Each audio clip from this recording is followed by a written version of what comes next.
En France, il est conique et assez imposant. Fort logiquement, il a été baptisé le cône puisqu'il est fabriqué à Cosne-sur-Loire. Ce qui est intéressant, c'est que cette forme originale permet de ressentir plusieurs saveurs au fil de la dégustation.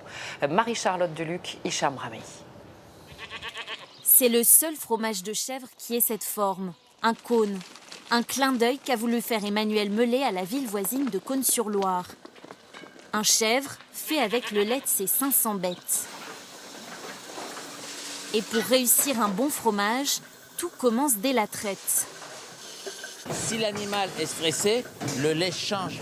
Alors il reste blanc bien sûr, mais il change de constitution. Et derrière, quand on va faire le fromage, le cône par exemple, eh bien les fromagères ne vont pas être contentes si le lait change tout le temps. Pour cette production unique en France, Emmanuel a dû tout mettre en place, comme ses moules faits sur mesure.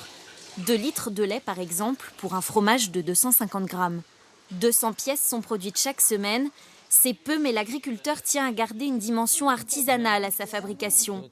En tout, 3 jours sont nécessaires pour égoutter le petit lait. Les fromages sont ensuite démoulés et salés. Alors voici la cave d'affinage. C'est ici que les fromages vont vieillir. 15 jours pour les plus jeunes, 4 mois pour les plus corsés.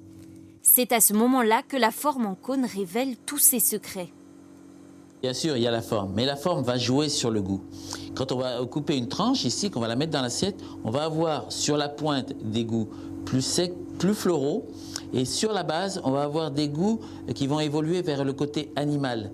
Et ça, c'est absolument intéressant parce qu'on voyage dans le fromage, dans l'assiette, sur chaque tranche qu'on va faire. C'est magnifique. La réussite d'Emmanuel Mellet, exporter ses fromages dans le monde entier, en Europe du Nord, aux États-Unis et même au Japon.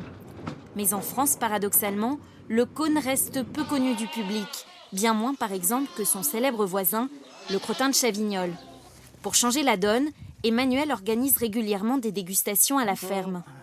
Donc je vous présente les fromages de la ferme. On déguste ? Merci. Voilà, faites passer. Premières impressions. Merci. On ne connaissait pas, on est de la région, on ne connaissait pas ce fromage. Il demande qu'elle est connue, franchement. Ce que j'ai aimé, c'est le fait qu'il y ait plusieurs... c'est pas sec au même endroit et tout. Et puis qu'il est quand même très frais au centre, donc c'est bon.